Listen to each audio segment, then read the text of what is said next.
Right. Where am I, everyone? Excellent. Day two, still going strong. Thank you all for coming back. Um, Hands up if you weren't here yesterday. Okay, ask someone next to you about what I said yesterday in terms of the posters and the hashtag and all that good stuff. Well, and health and safety, very important. There's no fire alarm expected. If there is one, we just basically follow me running out that door there, and we'll meet on the field out front there. Right, we're starting a little bit late, so we'll try and catch up. I'd like to say a big thank you to today's sponsor, Appleby, which is a law firm, an international law firm that has offices in the Isle of Man. Unfortunately, Amber from Appleby couldn't be here this morning, so I'm just going to say a few words on behalf of them. Appleby, and I've worked closely with Appleby actually over the years. Appleby placed an importance on environmental and community-focused initiatives, and have formed a colleague-led corporate social responsibility committee, which includes representatives from all levels of the business. Since forming, they've supported many local charities, ensuring their team is engaged with who they're supporting and why. They place an importance on inviting charities to come and deliver educational talks, which we've done, and for their colleagues to take part in volunteering sessions, what we call Wild Work Days. And they've also been awarded the Planet Mark Business Certification globally across their 10 offices for the work in measuring and reducing their carbon emissions, which is an externally verified, trusted sustainability certification. They're a sponsor of Manx Wildlife Trust Ayres Nature Discovery Centre up in the north of the island. So if you're still here over the weekend, I can recommend a visit up to the Ayres National Nature Reserve. And they've helped us revamp that site with new solar panels, new double glazing, make that site much more sustainable. And they've taken part in some wild work days up there. So we have a bird platform up there, so you can go up and see the gannets diving over the sea and that sort of thing. And it's been there about 15 years, I think, and that needed a bit of a spruce up recently. So I actually spent 3 afternoons with them this year painting the bird platform, which was great fun. But I thought it would only take half a day, and I didn't realize it was going to be 3 days. But there you go. They're a great bunch, and we're really grateful to them for sponsoring today. Yeah, if you are, as I say, they're international. If you need any legal support, then Appleby is a good place to go. Right, so that means we can crack on with the day. And so I would like to welcome up to the stage Jodie Payton to chair our first session, which is, if I get my stuff out, Biospheres, Fungi and Invasive Species, which is really relevant. And Jodie is the Senior Projects and Conservation Officer at the UK Overseas Territories Conservation Forum. Jodie.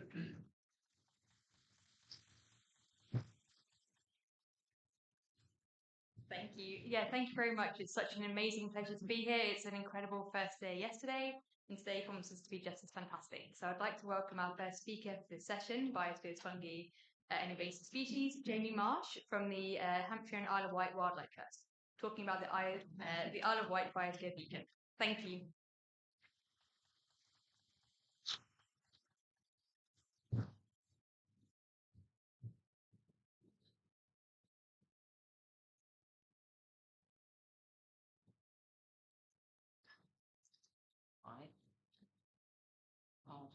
Stand by for our first technical issue of the event.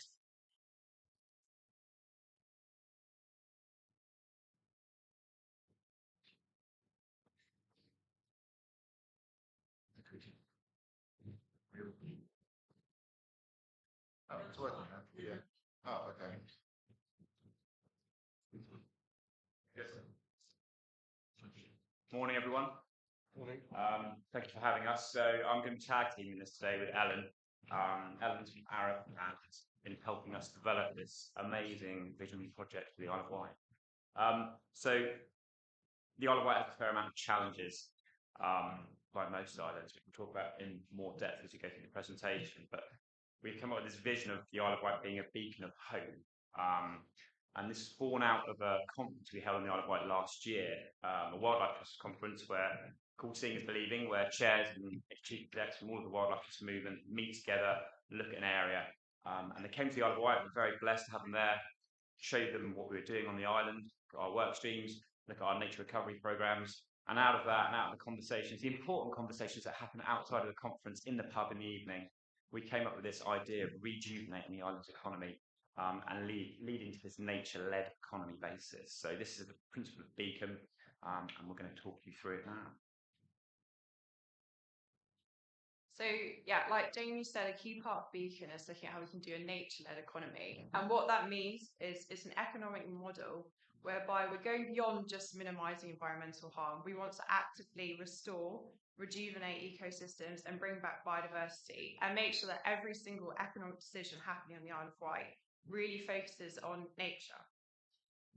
So today we want to talk to you about Beacon and the work and our aims on the Isle of Wight. We'll also really hear from you guys about what you've done on your islands, because doing systems change, which is what trying to create a new economic model is really hard. And so if you've got experiences on your islands about implementing such change, we really want to hear about it. So the slightly depressing part, urgency. So stats are all there, but perhaps the key things for me are this really worrying shift in our population demographics. So within 15 years, 2/3 of the island population will be at retirement age, and the knock-on impact that will have on communities, welfare, everything is going to be massive, and there is just no one coming to address this. No one's coming over the hill to save us. Our young people are fleeing. You know, I grew up on the island, I ran away as soon as I could. Unfortunately, I was able to go back and work there, but this is a constant pressure.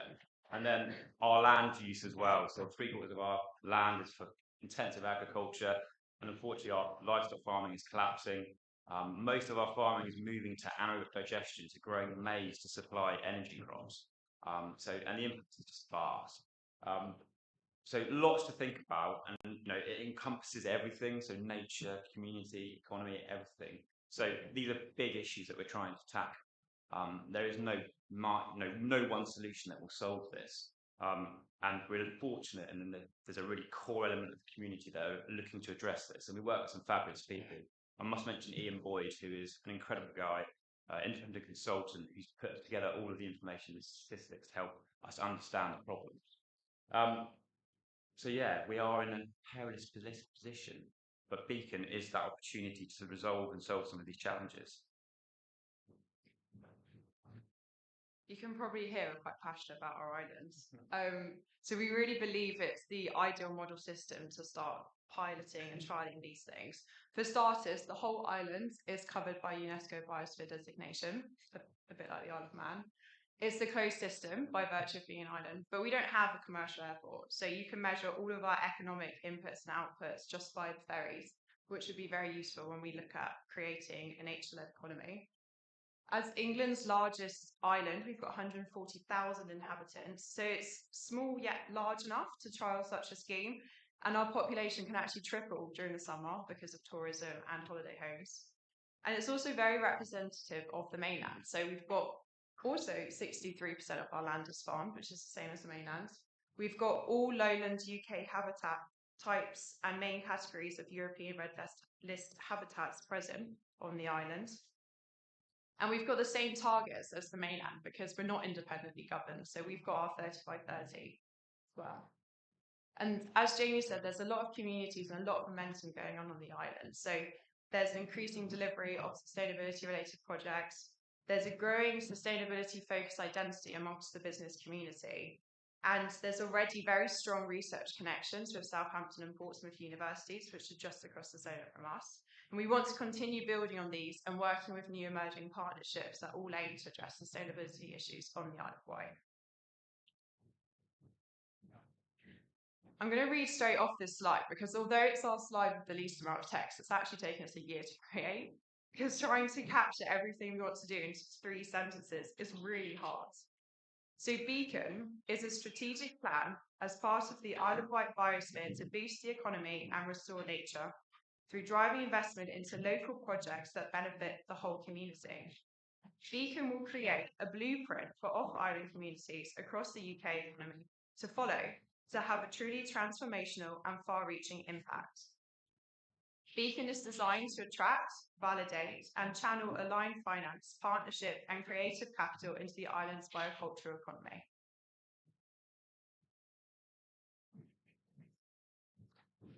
So using those biosphere principles, we believe, and we really strongly believe, that we can drive this nature-led economy. And integral to that is the change in shifting land use and creating new opportunities for people. So We have these amazing credentials, the designations, white-tailed eagles now. Everything is there to capture the markets and bring in investment to help fund this transition, these changes that are needed.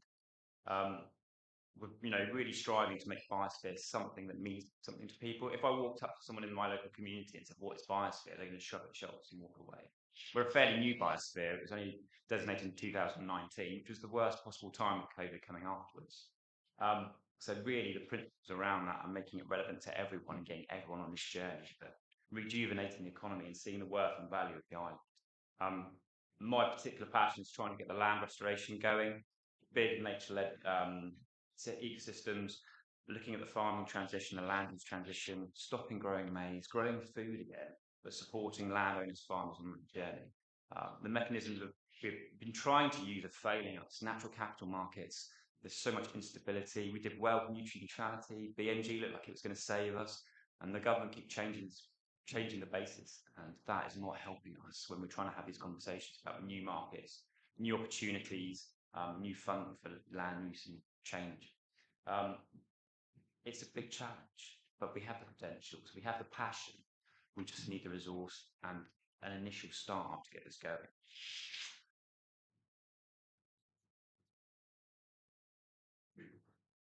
So yeah, what does this look like?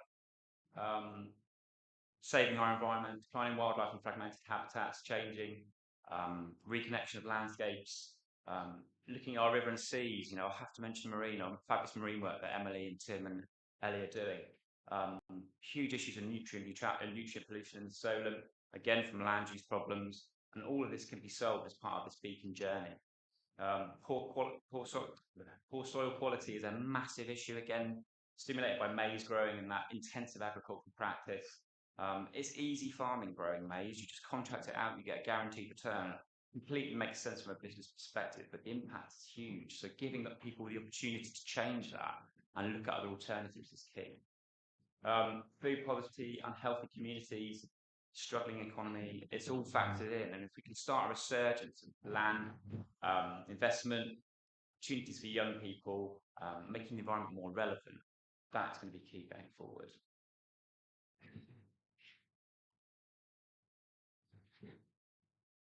This slide's just to illustrate that, yeah, our island is a model system, and systems change is really hard.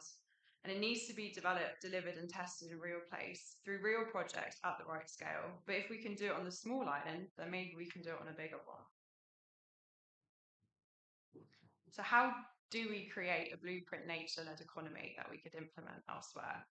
We've come up with a broad 8-point plan. The first part all looks at creating and generating that data and evidence that's going to feed into how nature positive our economy is. And then the second part is all about creating that long-term investment and a roadmap and a blueprint to then share learnings and try and scale it up. So the first part, we'd want to map out existing and desired island initiatives and identify alignment. So there's lots of different projects happening on the island already. And as Jamie's spoken about, lots of challenges. So for example, a potential alignment between an issue we've got regarding land management, waste and energy. We've spoken about the maize production. On the Isle of Wight, 50% of crop farmland is currently growing maize, and that's all just going straight to our anaerobic digester, which actually only creates enough biogas to supply energy for 7% of households on the island. So that's not even looking at the energy demand. At the same time, we found out from the council last week that we are sending 4,000 tonnes of food waste to the mainland to be processed every year. So is there a solution whereby we could maybe upgrade the digester to also include food waste to try and tackle that problem, and thereby free up more land to produce more healthy food for local communities and create local supply chains? After that, we'd want to look at developing measurement and metrics for a nature-led economy with experts. So we've got good research connections already, and it's looking at building on those. We want to baseline the natural capital and the impacts of local businesses and economic functioning on nature, so we can start getting corporate accountability for what they're doing. We want to implement nature-positive actions to businesses and the economy and start looking at the uplift or the downlift where it occurs. We want to measure that impact so we get a real sense of what's happening in our economy. We then want to use all that data and information to develop a roadmap for transitioning towards a nature positive economy. And a large part of this, we're very passionate about the role of nature markets, and it would be great if we had a government that would support with regulation for this to attract and drive that long-term investment into nature positive activities. And then we want to share our learnings with government and stakeholders about the transition for economic transformation, and with investors and businesses about the needs and opportunities for investing in nature positive actions. So yeah, this is where we come in and cry for help and support. We know what we're going. We know what we need to do. We have the credentials. We have the platform, and we need just now that seed funding to make start things progressing. So yeah, call out. So conversations later on through the day. What's worked in your local area? What's worked in your islands? What's worked in your biospheres? We're open to all of those conversations and chat about how we progress this. It's a big project. It's vast. It can seem massively overwhelming at times. It's why it's taken us 18 months to come up with a vision. But the momentum is there. People like Ellen and myself, my team, are really passionate about this. And we're really keen to communicate out what we're doing and create this template for change that can be replicated elsewhere within the UK. So yeah, that's us done. So yeah, over to you now.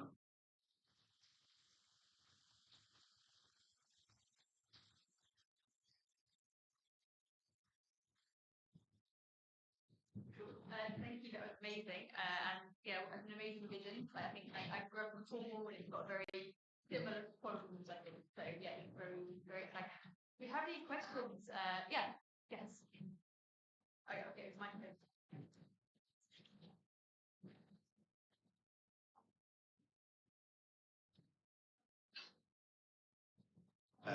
That was great. Thanks a lot for that. Maybe this is a slightly unfair question, but I know you're at an early stage, but is there any way you could give us a small taste of what sort of nature positive revenue generation you're currently looking at? And also, do you see much sort of momentum in the voluntary biodiversity credit market? Is that a topic for you at all? So the volunteer credit market hasn't taken off at all.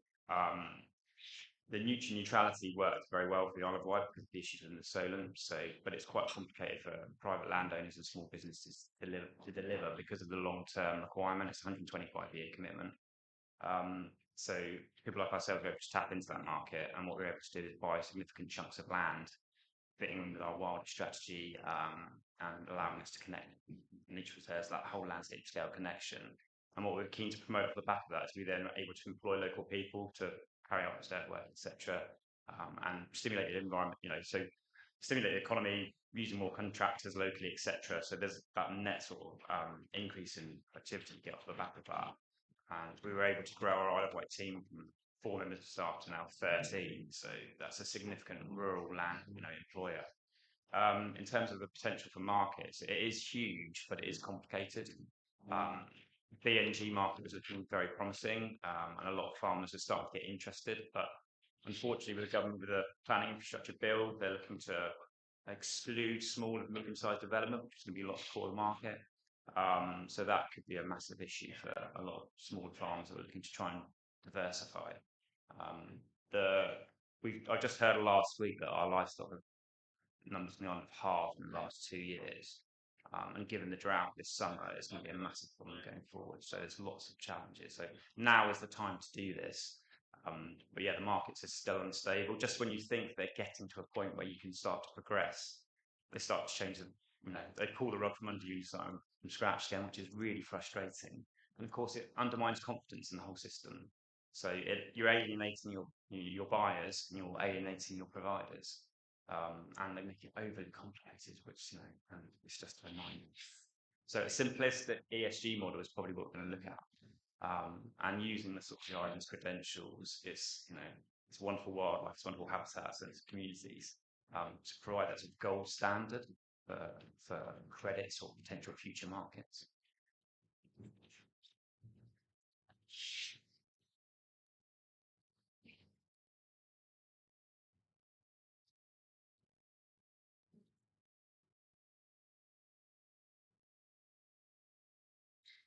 Hello. You mentioned that you're not going to do a trickle down approach, but a feeding up. And this carries on to the previous question, really. So, how are you engaging with politicians, and is that going to be a big issue? And can you say something more about what you mean by the feeding up approach? Yeah, I mean, it's taking it to the roots, isn't it? So we'll be speaking to all the, if you use the land as an example, so taking it to the farmers, inviting them to workshops, community voice programs, everything to give them an opportunity to talk about what they need and what they want. There's a lot of entrenched views. We've got a very aging demographic when it comes to farming. There's not young people coming into that sector. So we need to understand and create those opportunities. We've worked with some really great partners who are doing regenerative farming. So one of them, sadly, has just stopped. They've stopped functioning last week, which is really sad. Just the complexities and the amount of work and effort was just too much for them. But the garlic farm, are a really good example. So organic, they're a B Corp. We're working really closely with them, promoting their work streams. So they're a good example of how we can make it work. And others are taking note and listening. People are starting to outwinter their cattle because they mob grazing. So it is slowly working. So and it's again having those conversations. Working with people that are open to listening. So it's that 1 in 4 principle, isn't it? You go to people that want to have that discussion. The early adopters and then the laggards will come forward at some point in the future. As for local politicians, it's an incredibly political island. It's all that has all those complexities around egos and personal agendas that we have to sort of navigate. Going to be very political here. Yeah, it's a challenge. Some see the value, some just want to maintain the status quo. It's not easy, but giving people the opportunity to talk about what they want and what they see the future as is really important. Yeah, I also just want to mention we're currently looking at devolution. So I'm not sure if those of you following, but unlike the other islands, we're not independently governed and we won't be either. But we will start getting more power through our local combined authority. And a key part of the conversations we're having at the moment is looking at how we can influence those conversations to make sure that from the very get-go, we've got nature and climate embedded in all the local priorities. If done well, it'll be a massive opportunity. So that's the key. We're having those early conversations now to steer it in the right direction. If done badly, it's going to be disaster. Let's focus on the positive. It's going to be great. We're in there having those discussions now. So very quick, I encourage you to connect with other networks. It's a shame you're not a UCOT or a Crown Dependency you could plug in, but there is Island Innovation and there's lots of other island conversations where I think you could add value and learn. So my question to you is, with other islands having the same thoughts, including one that we're probably all in now, so would you be willing to share? Would you be willing to be part of a group with other islands that really pump up your ideas? Because I think it's the same issue in thousands of islands. Yeah, absolutely. I think it's slightly more exacerbated than us. We are just, I look along the seafront here and it's beautiful. If I look along the seafront in my hometown in Sandown, which was a classic Victorian seaside resort, probably 1 in 4 hotels have been burnt out. It's really sad. And it's quite emotive for you. You're trying to look at how you change these things. So yeah, absolutely sharing, definitely. And on no time, but go on, I'm interested. Arup, you're a massive company. So I'm really interested. I think others will be. Why are Arup involved in the Isle of Wight? I was born and bred and raised in the Isle of Wight and was living in Birmingham. And yeah, I just wanted to work on something that had local impact. And nature is a huge priority now at Arup. So we're really looking at how we can support with sustainable development. Traditionally, we were an engineering only firm, but more and more looking at water, nature, climate. So Arup have been very supportive of this and they want to see positive impact happening for local communities.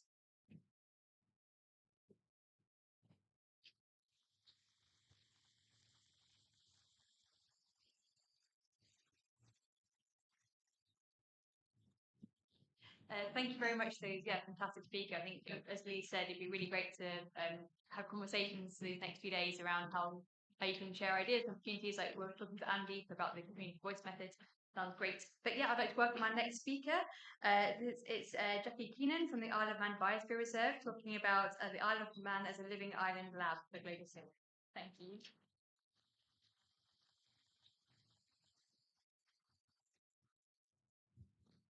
They don't make lecterns for people my height, so I might just go to the side.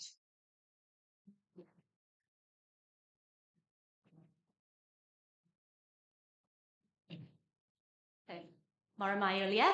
Good morning, everybody. It's lovely to be here. Slightly intimidating after such an incredible array of presentations both yesterday and this morning, thanks to our fellow island biospheres, Jamie and Ellen. But yeah, I'm going to talk about a little bit more about what it means to be a biosphere reserve, also about our Isle of Man Biosphere Reserve and our journey, and also what we're looking to for the future. So UNESCO is the United Nations Organization for Educational, Scientific and Cultural Organization, and it is about promoting peace through collaboration through education, science and culture, which is obviously quite pertinent in our times and quite important. Biosphere reserves are often called learning places for sustainable development or special places for people and the rest of nature. And the people are a really key part of biosphere reserves. They're not about just looking after the rest of nature and the more than human, but they're about integrating humans into that as well. And recognising a lot of the talks yesterday were about recognising the importance of people in the environment. There are 759 biosphere reserves all over the world, likely to be more next week as the World Congress meets, and they're in 136 countries. We're all very, very different, even the Isle of Wight and the Isle of Man, although we're very similar in a lot of ways. We're differently governed, we have different focuses, different opportunities and different challenges. So although we have all those differences, we have three global functions across all biosphere reserves, and that's conservation of both biological and cultural diversity. It's development, both human and economic development, that's truly sustainable. And learning and inspiration is about the research, education and monitoring that underpins conservation and development, making sure that it's truly meaningful. The infographic on the far side is just to talk about the zonation. So all biosphere reserves also have to have these zones, the core, buffer and transition zones. Very rarely looks as neat as it does in this, and it certainly doesn't look this neat for us. We're currently reviewing our zonation at the moment, but the core zones are essentially the legally protected areas. So for us, it's our ASSIs, it's our marine nature reserves and the other legally protected areas.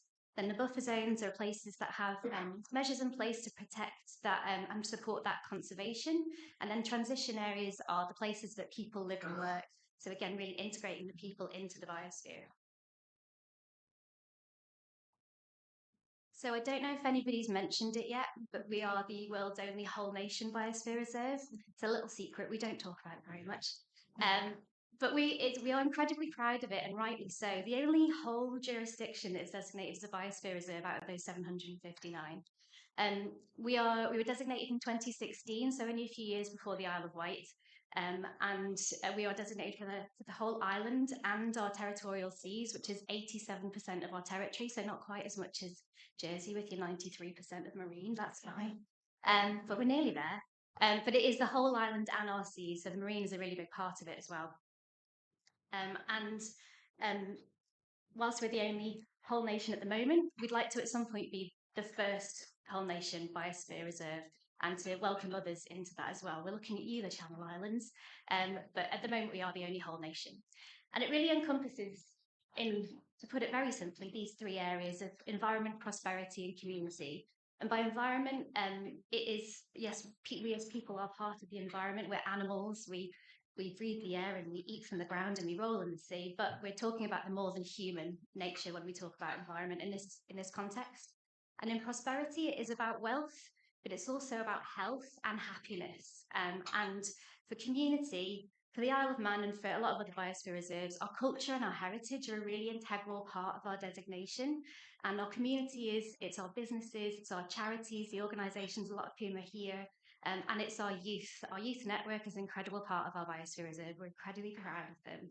And some of our youth representatives and now former youth representatives, Rachel, are here today. So get to speak to them at some point as well. Just a bit of background about our particular biosphere, so as I say, we were designated in 2016. It was a government-led project and still is. So some biospheres are more community-led, so they're more grassroots. Ours was from government, from the Department of Environment, Food and Agriculture. I know what department I'm in, it's fine. And that's where we're still hosted. We still sit in DEFA. We're a small but perfectly formed team. Currently have 3 people. There's usually 2. We're lucky to have a 3rd person at the moment to lead on the review process, but it's small and the remit is large. So what Biosphere is really about is not about what we do as the 3 people that sit in DEFA. It's about what the whole island and community does. So what does it mean? Well, we're non-statutory, and that means that we have no statutory powers or responsibilities, which is both a blessing and also sometimes a curse. It's challenging, but what it means is that Biosphere isn't about saying what we can and can't do as an island. It's about guiding, it's providing a framework for really sustainable decision-making, and decision-making that encompasses all of those 3 aspects of Biosphere. You're all very nice, but I do get dry mouth.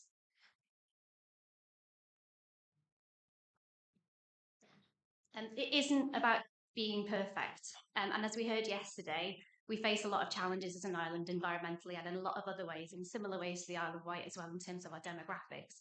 So it's not about perfection, but it is a recognition of what we are trying to do and what we already have done. And ultimately, the biggest part of it is this responsibility to do better and to constantly be working to a more sustainable and more vibrant future.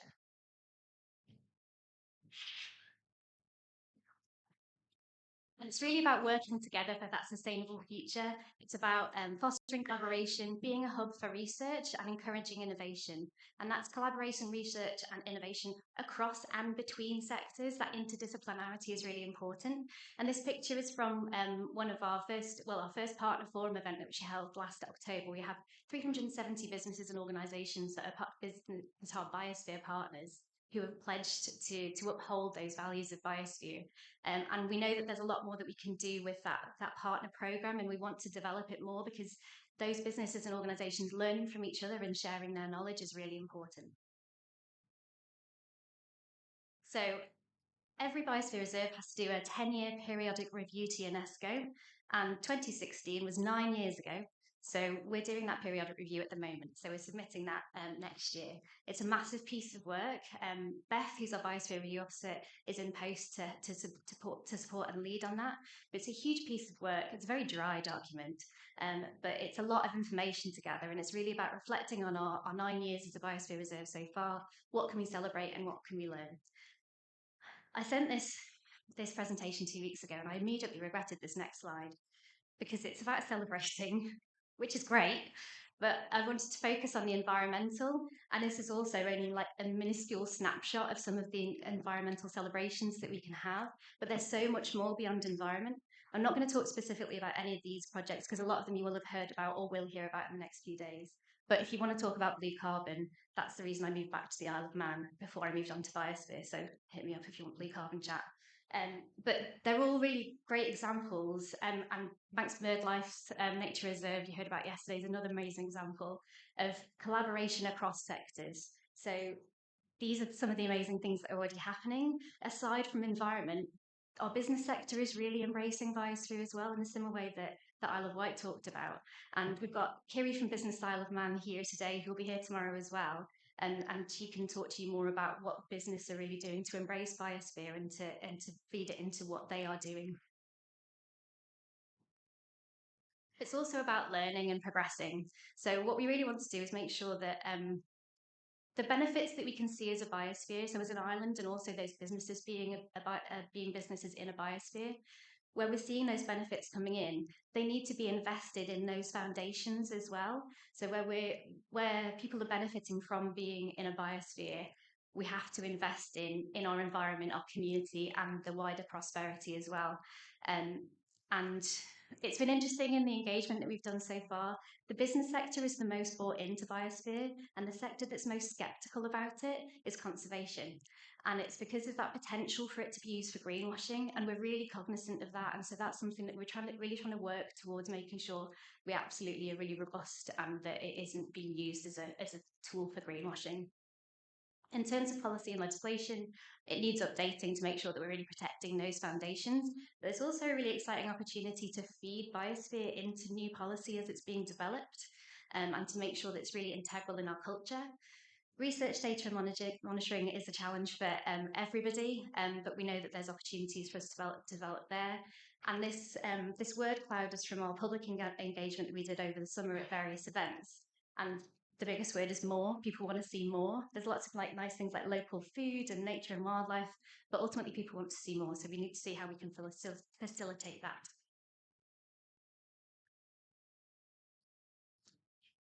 So part of the periodic review is also looking at the next 10 years. What's our management plan and our strategy for the next 10 years?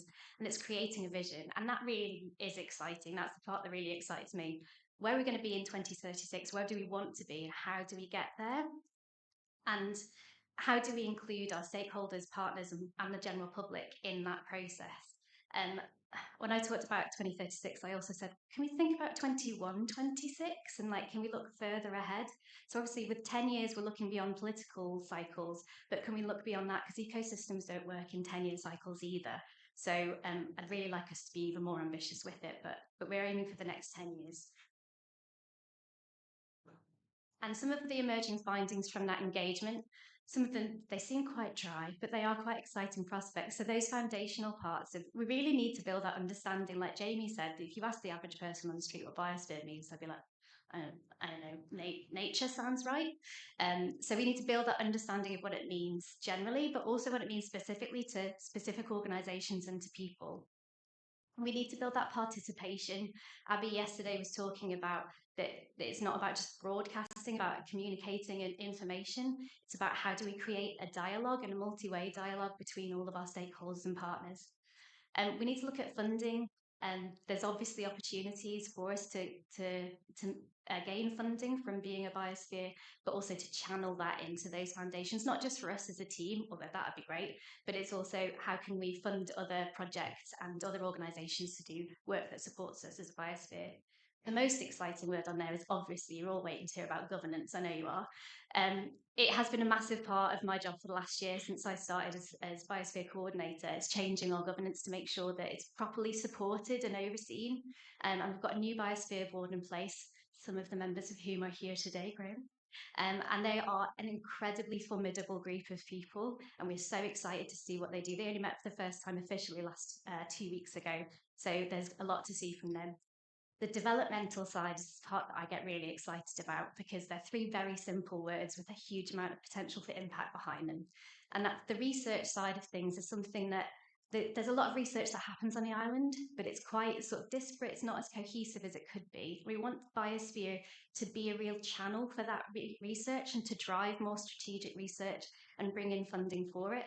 The Research Festival, UCM Research Festival in October, is going to be launched by our annual lecture, and it's all Biosphere themed this year.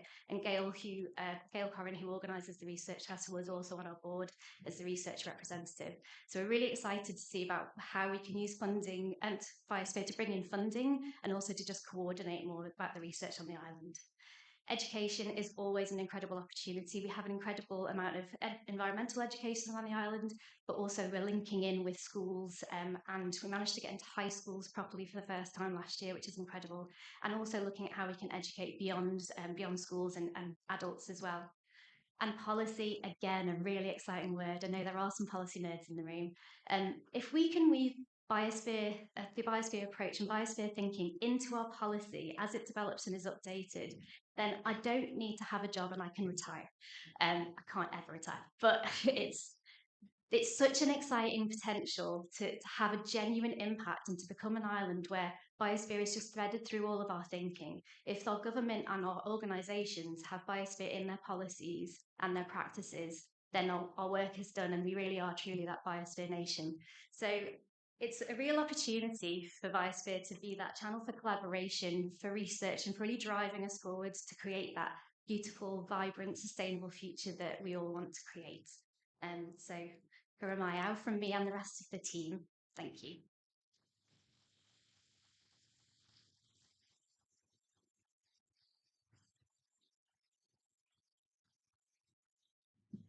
Do you have any questions for Jacqui?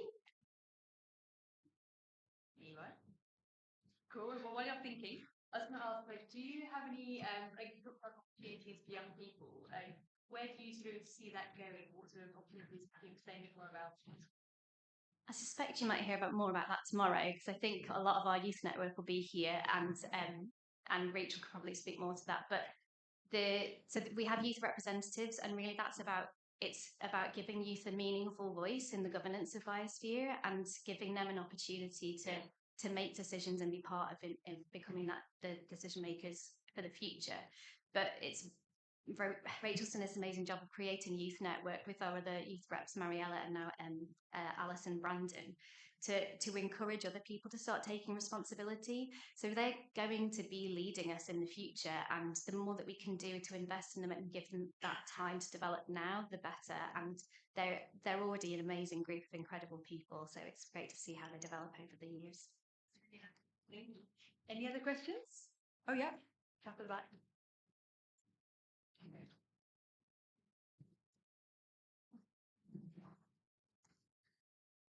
Hi, Jacqui. Blue carbon. Yeah. The balance between pressure removal and active restoration. Just wonder if you had any kind of thoughts on it. It's important, yeah, balance. I think so. I wasn't prepared for blue carbon questions, to be honest, but I can talk to you later, Samir. It is really important to remove, obviously, the pressure from not just from blue carbon ecosystems, but all marine and terrestrial ecosystems, because we can't expect them to recover and also to be restored without removing that pressure. Active restoration is really important in some areas, but particularly in the marine environment, a lot of areas will just naturally restore if we put the right protections and remove the pressure. In the Isle of Man, 98%, I think Richard might be able to tell us, but I think 98% of our blue carbon is actually in a massive mud belt. It's not very sexy in terms of blue carbon, but it is there. 98% of our blue carbon is in a mud belt on the west of the island. And if we can remove some of the pressures of trawling from that area, there's 3 areas that have been temporarily closed to research if that does work. If we can remove that pressure there, and improve that carbon storage, then that's a huge win. One more question back. Yes. Yeah. Be nice, Hannah. Trying to think of something really hard. Thanks. Thank you. That's such a good talk. I just wondered, when you go and meet other biosphere reserves, are there any that stick out who are particularly inspiring, or who are sort of further along the journey, and you think, oh, I really want us to be like that? Oh, there are so many, and I think I'm only, like I say, just over a year into my Biosphere coordinator journey, and so most of the biospheres I have experience of are in the sort of UK Island and Isle of Man network. Our closest neighbouring biosphere, which is, they expanded their zonation to meet us in the sea to the north of the island, is Galloway and Southern Ayrshire. Melanie Allen can talk to you a bit more about them, being their former Biosphere board chair. And they're doing incredible work. Me and Jason, who I don't think is here yet today, but he'll be here tomorrow as the chair of our board, we went to visit Galloway when Jason came into position. And they're doing such incredible work, driving forward a lot of things on climate change and nature and farming and carbon. So many different aspects. Jason came back and he was telling everybody about these amazing things. I had to get going. They have 15 members of staff. So there's a lot of potential if we can get more resource, both for us to do more, but also to really, I see us as enablers. How can we, I think the best biospheres are doing the work to enable other people to be part of that collaboration and part of that future. I hope to be able to tell you about more biospheres. I think Lee and Rachel went to Euromav. They're both conveniently here. And they went to the Euromav conference, which is the European and North American Biosphere Reserve Network. And they'll have met some of the other incredible biosphere reserves around the world. The World Congress is meeting next week. It's in China, so I was advised as a government representative not to go. But that only meets every 10 years, and it's an incredible opportunity. Yeah, we have what?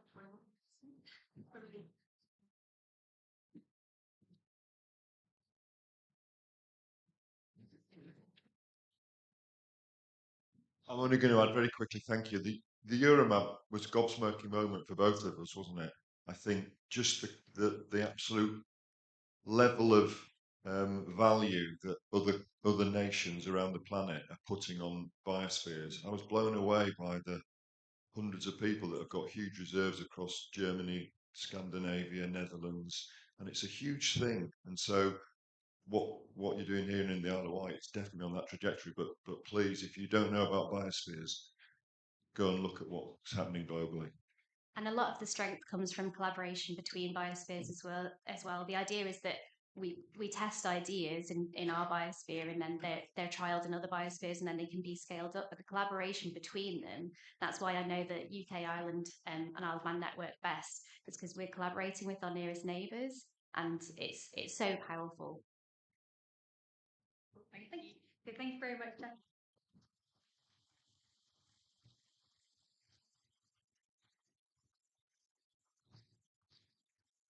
I'd like to welcome our next speaker. It's Ms. Charter from the Isle of Man Fungus Group, talking about conserving fungi. Thank you.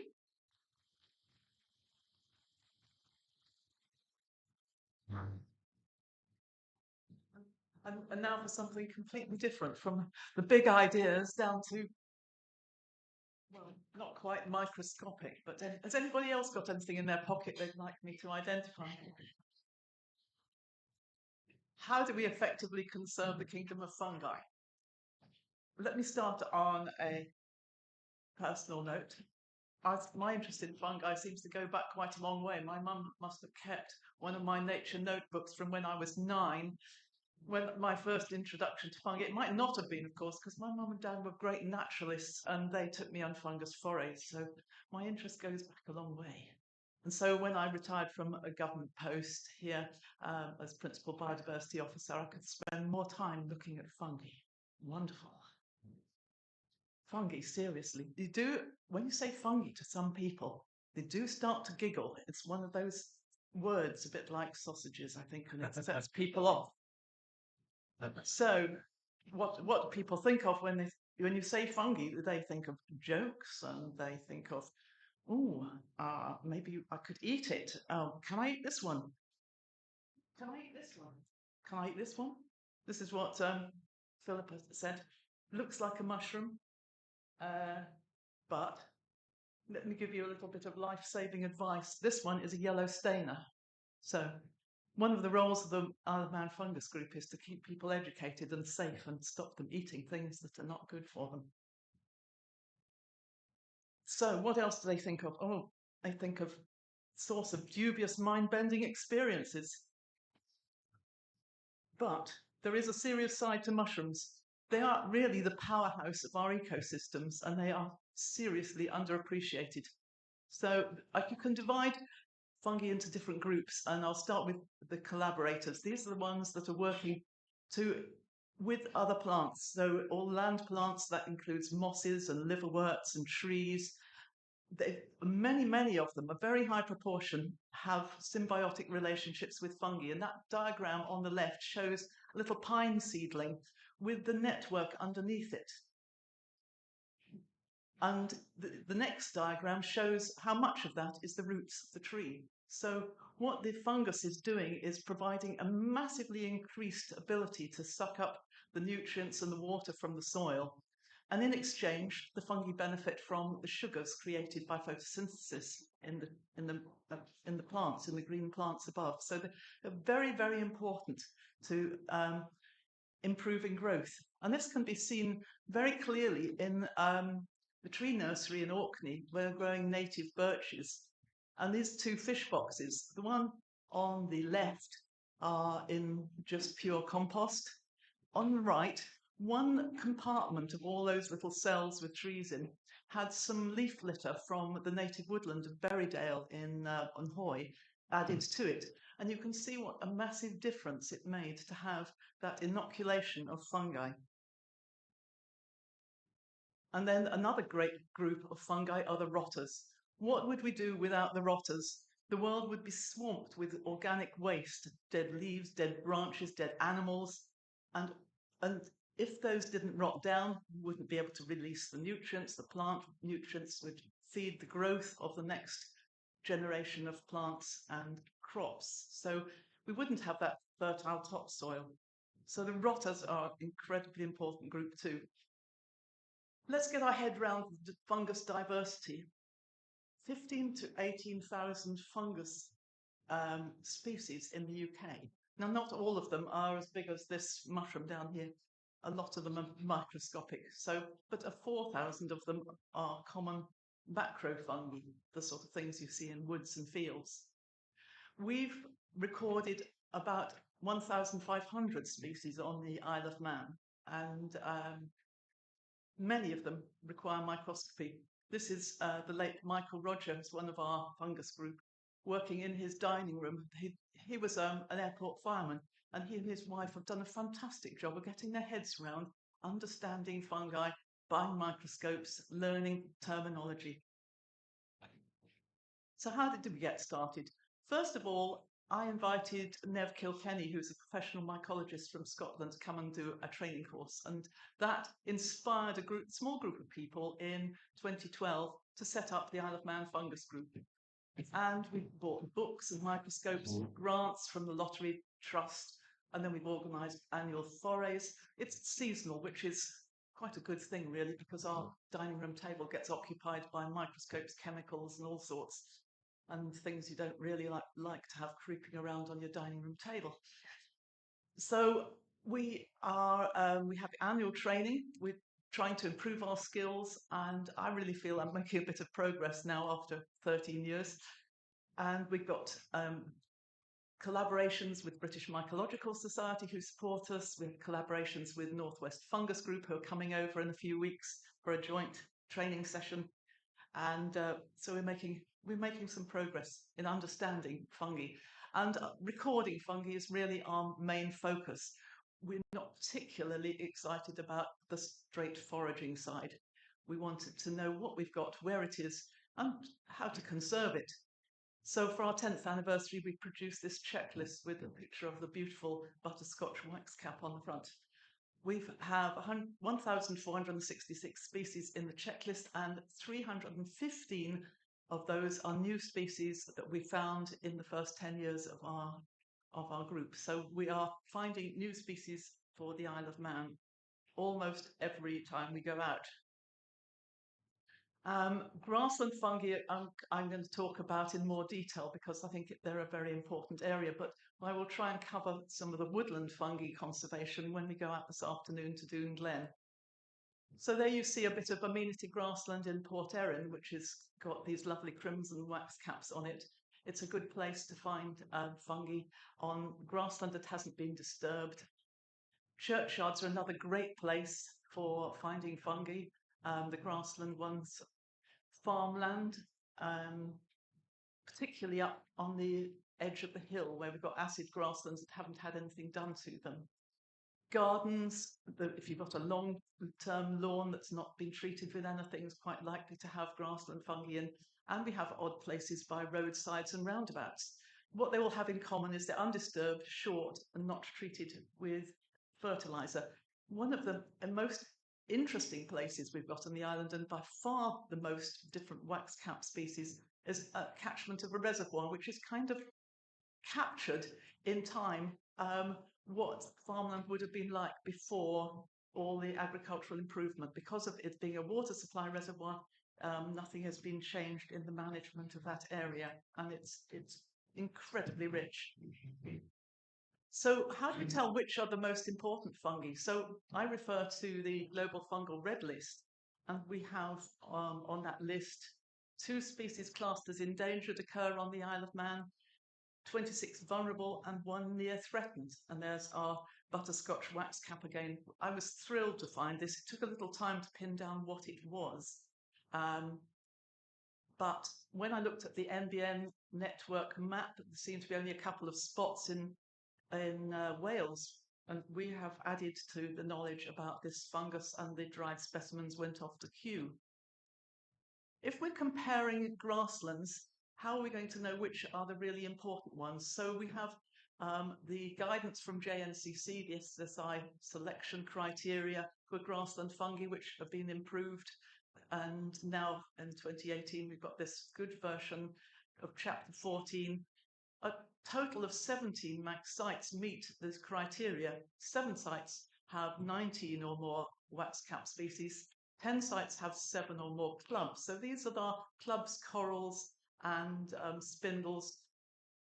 3 sites have 5 or more earth tongues. 1 site has 3 or more of this rag bag at the end, which are the crazed caps, fan vaults, and meadow caps. Don't they have amazing names, some of these things?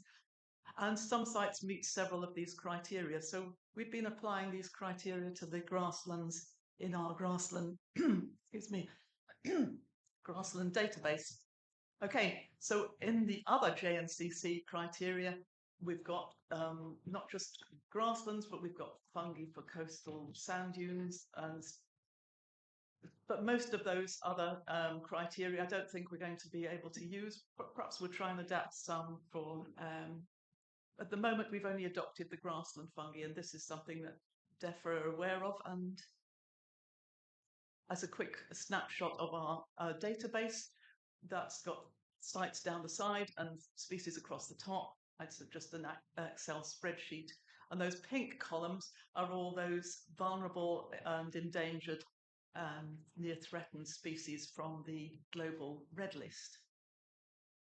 Fantastic colourful things, the wax caps. And we've been looking at which are the most important sites. We've got 3 that come into the internationally important group, and one of those sites has 28 wax caps. That's the one that is the reservoir catchment.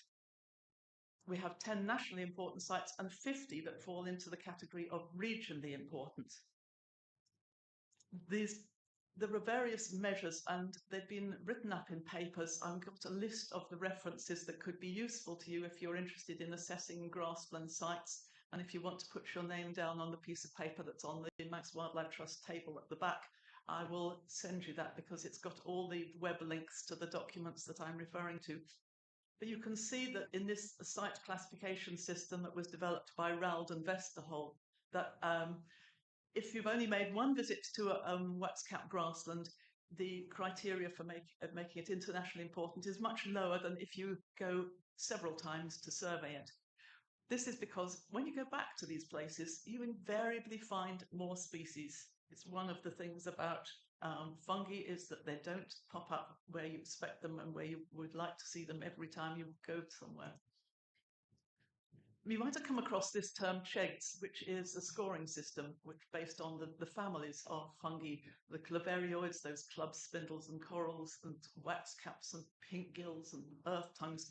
That image is the dark purple earth tongue, which is we have 1 site for, a rather a special little chap. Of course, it's only 2 centimetres high, but it's still very special. Our maximum CHEGS score for a site is 44. We have 1 designated ASSI now for grassland fungi, and that's a site with 41. So you can see there are better sites still than Douglas Head. It's got 22 wax caps. We have a farm incentive scheme, the agri-environment scheme, and working with Manx Wildlife Trust, we've been going out and looking at farms, and there is an option called Management of Priority Habitats, which pays £60 an acre, and we can apply that to grasslands in the uplands and on farms to recognise what farmers are doing to extensively manage these grasslands. And 1 year, over 12,000 was paid out to farmers. What are the threats to these waxcap grasslands? Well, clearly agricultural improvement, but also abandonment. And a risk is no mow may. There are times and places where if you've got a very special waxcap grassland, stopping the grazing of it or stopping the mowing of it is actually detrimental. The fungi can't push up their fruit bodies through the dead grass, and that is what they need to do. They need to spread their spores. We've got also places chosen for tree planting, and tree planting also means no more mowing and usually no more grazing. So wax caps need grazers and mowers. And then near this reservoir site I've been mentioning, we have the possibility of a new and major wind farm. So that also could be a serious threat to that site, even though it's not actually on the grassland if it affects the hydrology and the water chemistry.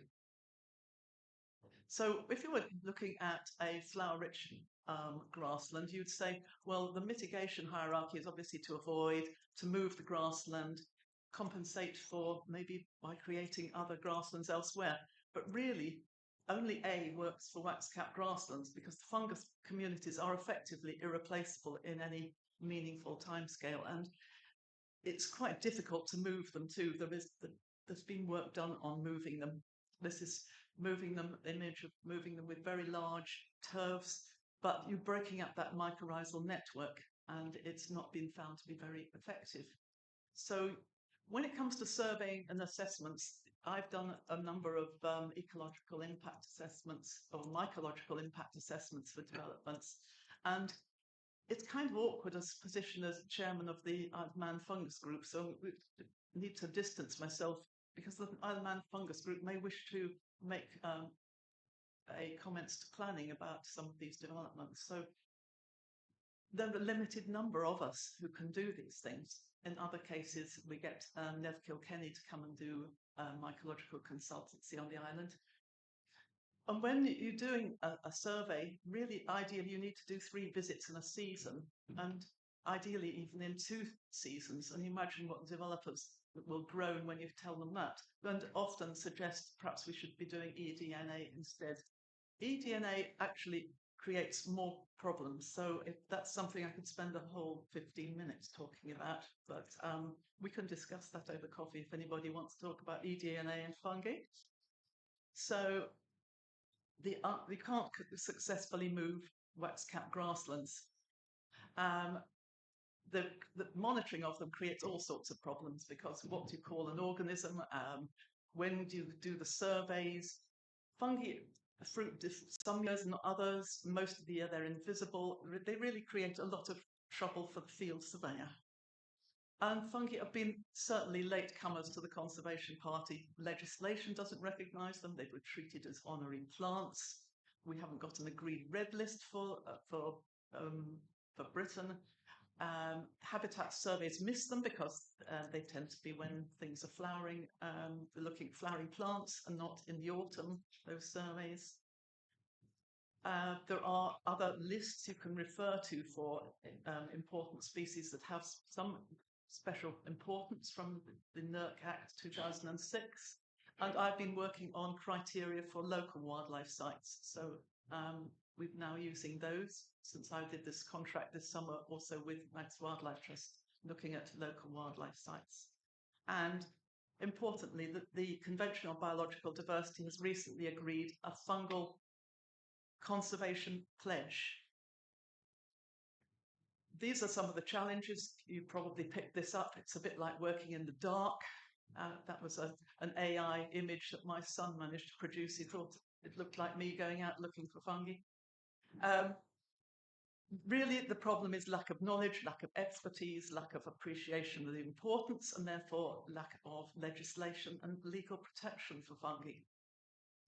We have lots of collaborations. We have a biodiversity action plan for wax-capped grasslands. There are plenty more that need to be designated as ASSIs. We're constantly improving our skills, taking people out on walks, raising awareness, talking to landowners, and we want to see fungi protected better under the Wildlife Act, and we could be adding quite a lot of species to the schedules. Although they'll have to be honorary plants, I think, unless you want to change the primary legislation. I'd really like to see an eDNA survey done for fields where we know quite a lot about fungi already, so we can make a comparison between what we can learn from eDNA and what we've learnt by doing the field survey. And that ASSI at Douglas Head would be a good place to start. So I'll leave you with the Fungal Conservation Pledge of the CBD, which was agreed in October 2024, so very up to date, calls on parties to integrate fungi into national and international legislation and actions to ensure their unique benefits to ecosystems and people are valued and protected. Thank you very much.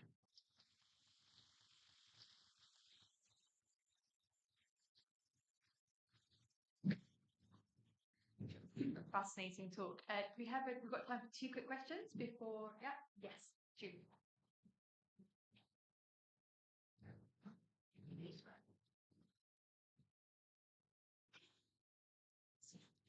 Thank you so much. That was such an interesting talk.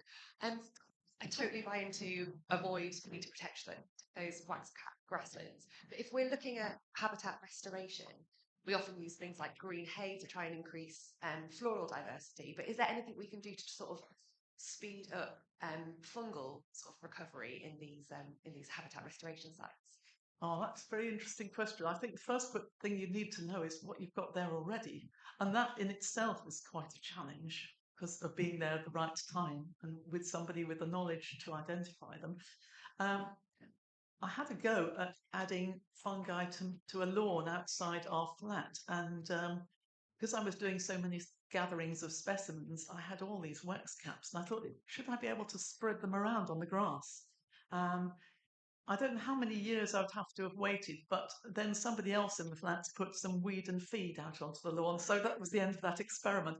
But I think other people have done it. I don't think I'm the only one. And nobody yet has been able to enrich their lawn by adding the specimens from their collections. So I don't know quite how you would do it, other than you've got to make sure the management is right, so that you're cutting grass short. And hay meadow management isn't incompatible with wax-capped grasslands. We have one whole suite of fields on the Isle of Man that is only cut for hay and isn't grazed. And that's also very good and has things like citrine wax-cap, which is one of the really unusual ones. Thank you. It's a great question. Do we have another question? Oh, yes.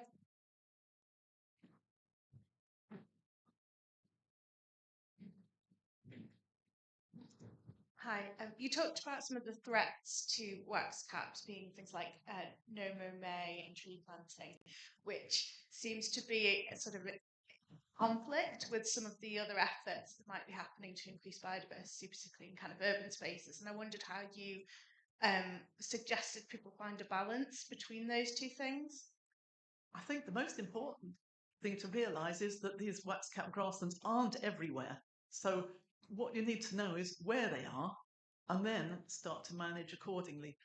I'm still not quite sure whether no-mow-may works with wax caps, because part of the no-mow seems to have continued because council don't want to spend money on cutting grass. So it's no-mow until August or no-mow at all. And I think that's where the problems arise, because if the grass isn't short in the autumn, then it's not good for seeing the wax caps. Now, of course, I don't know whether that means that it's not good for them at all. If you left the grass to grow, certainly, and it was more mats of dried grass, the wax caps would fail. But I think you possibly do both, have a no-mow-may and still wax-capped grasslands in the autumn. But I think it's important to know which are those important sites so that you can adjust management. And certainly it's important to look at areas for tree planting before the tree planting to understand what's there, because it's also been known that mycorrhiza on trees fight with mycorrhiza for grassland fungi. So, and they tend to come off, the grassland fungi come off worst in that battle, because as the shade increases, of course, the strength. Those fungi associated with trees have the extra benefit of being helped by the tree, and I think they're stronger. Thank you. That's fascinating. Thank you very much. Thank you.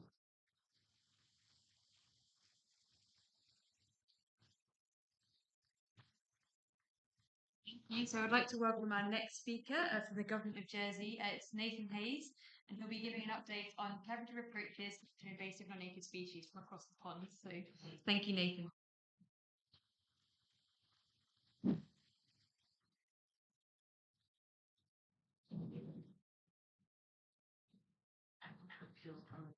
I'm just going to put up your original thing. So give it 1 second.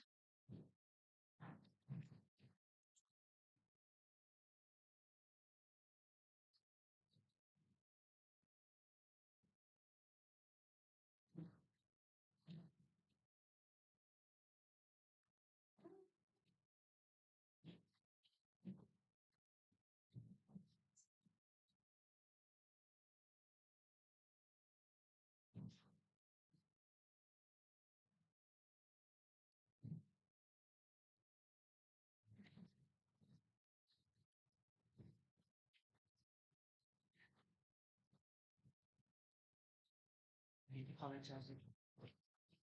Second, I go up.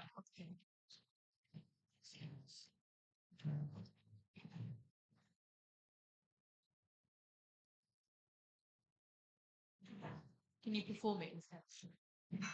Fine.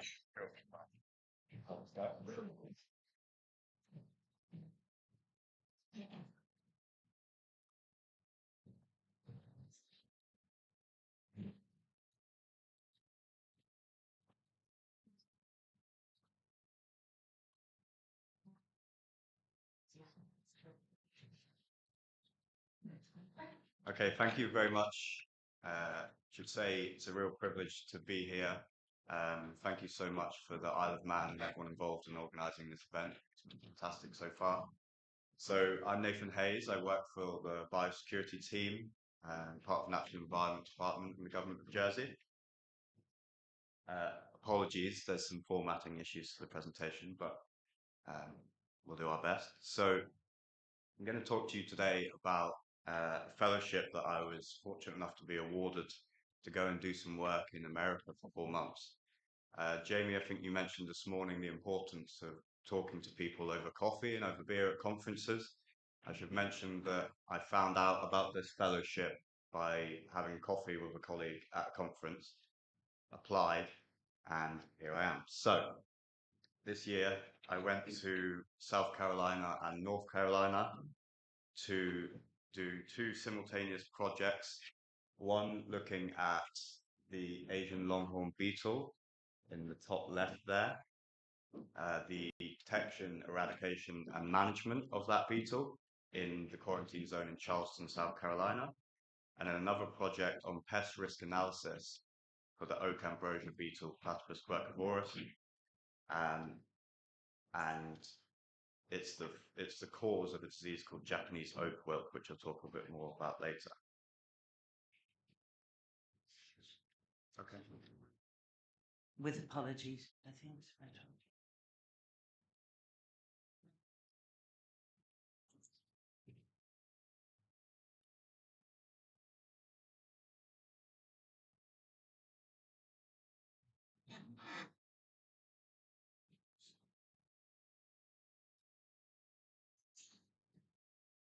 No apologies.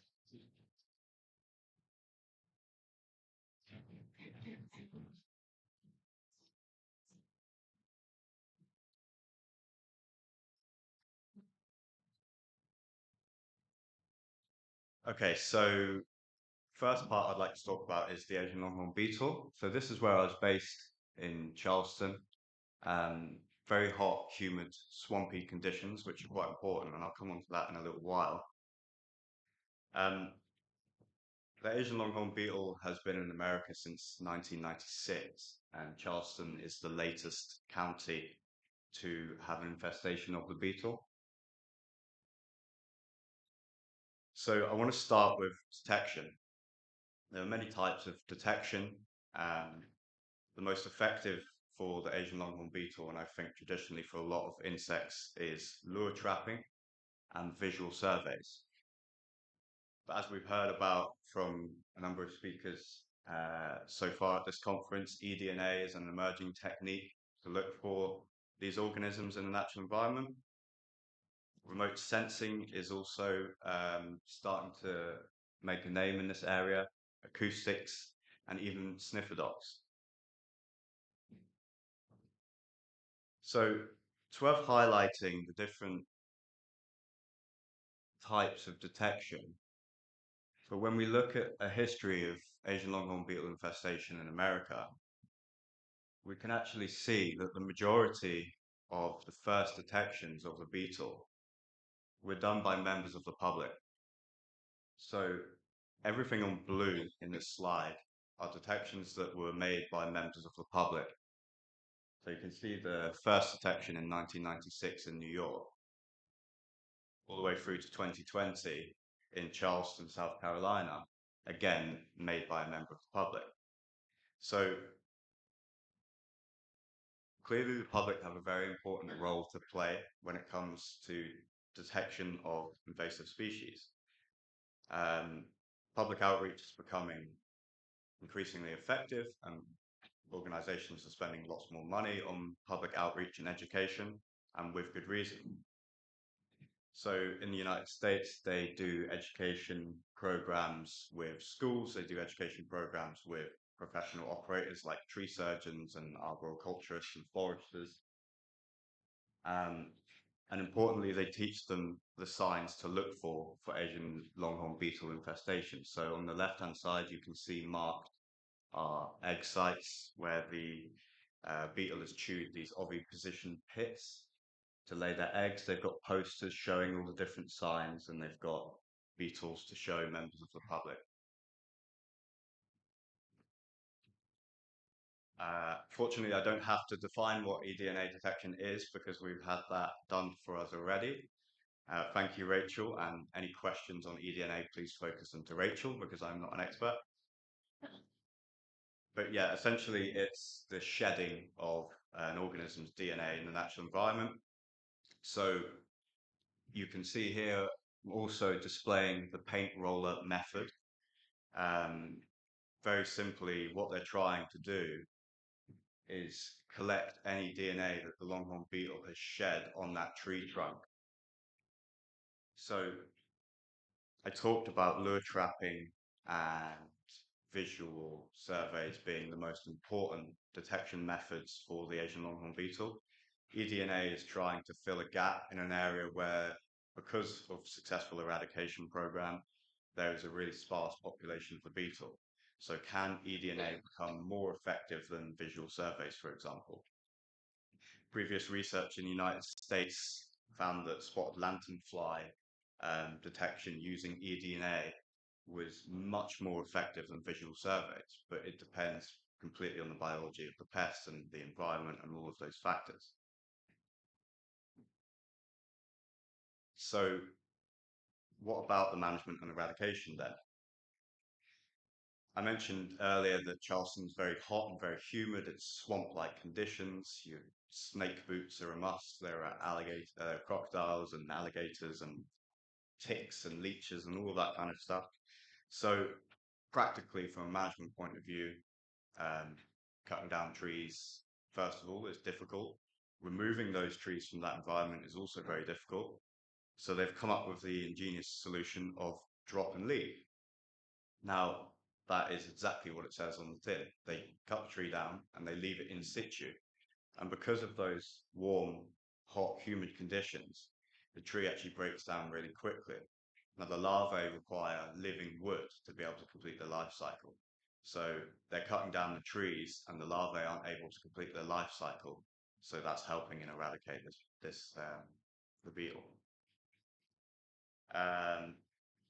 On the right-hand side there, you can see some logs in varying positions. So they're looking at how the position of those logs that are being dropped and left is relative to oviposition. So are the beetles preferring logs that are standing up, replicating a tree, or are the horizontal logs putting them off from laying their eggs in those trees? That's some ongoing research that they're looking into. They also use quality control methods for the visual surveys, which I think is a really important part of why that detection method is so effective. They're training people to go out and do these visual surveys, and they're using quality control, making sure that they're not missing areas of infestation, so that they can be sure that the quarantine zone isn't so that they can be sure that the quarantine zone doesn't need to be expanded and new findings aren't being missed. Now, I did mention that lure trapping was an effective method of detection, and that is usually the case, but not for Asian longhorn beetle, as it turns out. So here I've listed some countries that have had Asian longhorn beetle infestations. So Italy had 2 beetles caught over a 6-year period, and the UK had 0 beetles caught. So there was infestation in Kent 10 or so years ago, and they didn't catch any beetles using these lure traps. So are they effective means of detection? Can you be sure that you don't have the beetle following an eradication effort if you're using these lure traps? Turns out the answer is no. in Charleston, they only caught 2 beetles in a 2-year period. So I'm taking part in writing a review article that puts this information out there for the lack of success in lure trapping in the United States and how visual surveys and eDNA might fill that gap. And so hopefully that fills a gap in the literature. Now on to my next task. Very formal approach. So I should mention that I work in plant health and biosecurity. I think plant health is quite underrepresented here in this conference today. But we deal with invasive species the same as you guys. Now, pest risk analysis is a systematic approach that looks at the risk of a given pest's introduction into an area where it is not currently. So it's a really formal process that requires a lot of work, a lot of effort, and ultimately you initiate a pest risk analysis to determine whether or not there's a likelihood that a pest can be introduced into a given area. If that answer is that, yeah, it's a high likelihood of introduction, what is the potential for it to spread? If it does spread, what damage might it cause to our agricultural environment, to our natural environment, to our built environments? So that formulates the bulk of the pest risk assessment. And then it's not just about assessing that risk, but it's about what do we do in answer to a pest coming into an area? What management options do we have? So a big part of why I was allowed to go and do this is that Jersey has never published pest risk analysis. So I'm hoping to change that. My pest risk analysis is on the oak ambrosia beetle, Platypus quercivorus, and its fungal symbiont, Dridomyces quercivorus. Liz, this is a case of fungi behaving badly. This little beetle is causing something called Japanese oak wilt in Japan. So how it does that, it's an ambrosia beetle. Ambrosia beetles basically culture fungus. So they bore into trees and they bring with them these fungal symbionts that they basically culture in their galleries that the larvae then feed on. They do so with these little mycangia on their thorax there. And in this case, this is causing mortality of up to 40% in some species of Quercus in Japan.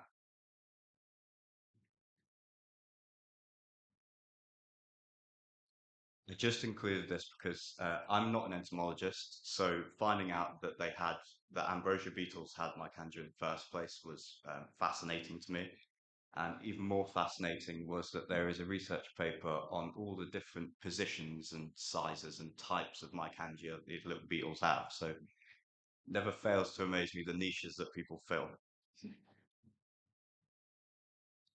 So Japanese oak wilt spread significantly in Japan since the 1980s. You can see there that it was kind of confined to the north of the island before 1980. And since then, it's spread rapidly. So, as I mentioned earlier, the pest risk analysis it's a problem in Japan, but is it going to be a problem in Jersey? Is it going to be a problem in the EU or the UK? So we have to start answering some questions about the likelihood of entry, establishment, its impacts environmentally, socially, economically. So that's what I'm aiming to do with my pest risk analysis. So first we look at the distribution. You can see that it's confined to Asia at the moment. And then we need to look at focusing on Europe, which is the endangered area for this pest. We need to look at the likelihood of establishment. So this is a very basic environmental suitability model that uses a lethal temperature threshold to determine whether or not the beetle can survive in Europe. So over a 15-year period from 2010 up until 2024, taken climate data from Europe. If a temperature of less than minus 25.5 degrees was reached, then it's unsuitable for the pest. because it won't survive in those conditions. Then we can look at overwintering suitability, which basically says if there's more than 55 days of freezing temperatures below zero, again, that's unsuitable for this pest, so it wouldn't survive. And this is a combination of those two models, and we can see, for example, the Highlands of Scotland might be unsuitable. Some of the mountainous areas in Europe, much of Scandinavia is unsuitable, but a lot of northwest and southern Europe would be suitable from a temperature point of view for this beetle. And this is just showing how they might spread. So in southern Europe, they would be potentially capable of having multiple generations a year. So another important question is, are there any susceptible hosts? So I mentioned that there are two main oak species in Japan that are susceptible to Japanese oak wilt. It doesn't necessarily mean that it will that there are susceptible hosts in the EU. Unfortunately, if we look at this figure here, there's a very tiny entrance hole for this beetle on a Quercus roba, which is the English oak, in Kyoto University grounds in 2008. And I'm told that this tree was actually killed by an infestation of Japanese oak wilt. So we do have susceptible hosts, and Quercus roba is a very important tree for us. So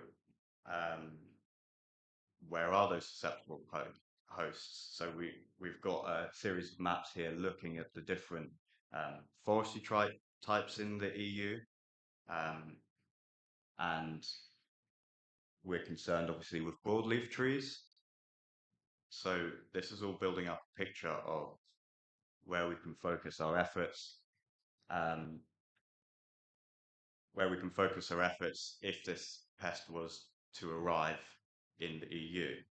So, of course, we don't want that to happen, and pest risk analysis is about regulating plants moving from one area to another to ensure that this doesn't happen. So we're assessing risk management options. Should we ban all movement of Quercus from Japan to the United Kingdom? Maybe that's a bit too far, but that's what pest risk analysis does. So I'm out of time, so I'll just whiz through quickly. Julia, you've already mentioned the invasive species curve. I'm a strong believer in prevention is better than cure. So this is very much a preventative measure. You're assessing the risk that a pest might pose to an area, and then you're suggesting management options to stop it from entering. You're also suggesting management options should it enter, but ultimately it's a preventative exercise.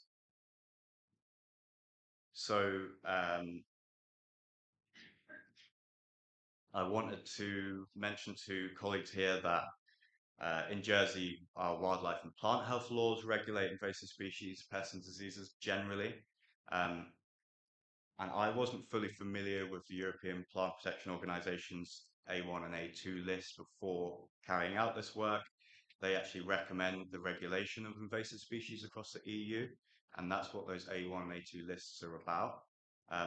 So could we use the horizon scanned list that Jersey and Guernsey came up with as a basis to carry out pest risk analysis on some of those higher risk plants to ultimately regulate their movement, to regulate their entry, to regulate plant movement from the UK or from the rest of the world into the island, to prevent them from coming in the first place.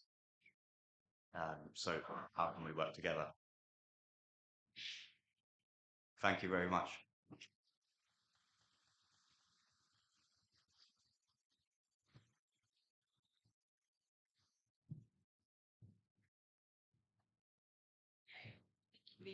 Coping with the IT situation is fantastic. We have a couple of quick questions, Nathan. Yes.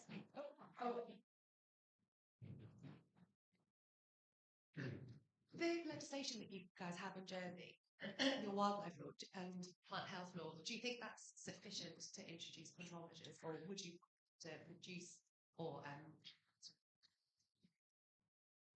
I think it is sufficient. So the plant health law, for example, has specific orders in it that are for pests and diseases that we don't. So we have our own plant health law, but we also point to the EU plant health law. So EU quarantine pests are regulated in Jersey, but we also have the ability with plant health law to have orders in there that regulate pests separately. So we do that with some pests of potato, for example, which are clearly very important to us. So I do think it is it's fine for our plant health law. And then the wildlife law points to the EU list of concern. So it's separate, but there's definitely some overlap there. There must be hundreds of pests that might be an issue in the future. How do you decide which ones you focus on first? Yeah, that's a really good question. So part of that is the horizon scanning that I mentioned that Julia and Alistair and Adam have been working on. So horizon scanning for invasive species. In plant health, there's a really so the pest risk analysis there's a framework under the International Plant Protection Convention, and there's a framework under the European Plant Protection Organization, and they also have frameworks for how pest risk analysis should be done. And that involves horizon scanning, it involves talking with other nations, and they have alert lists for species that they're concerned about. So that alert list could be the first step before you then decide to carry out pest risk analysis. Great. Thank you very much, Nathan.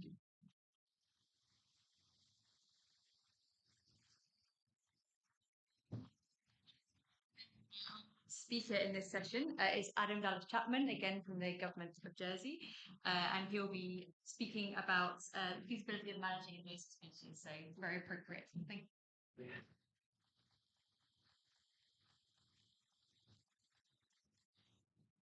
So hi guys, yeah, I'm Adam. I'm the Invasive Species Officer at Government of Jersey.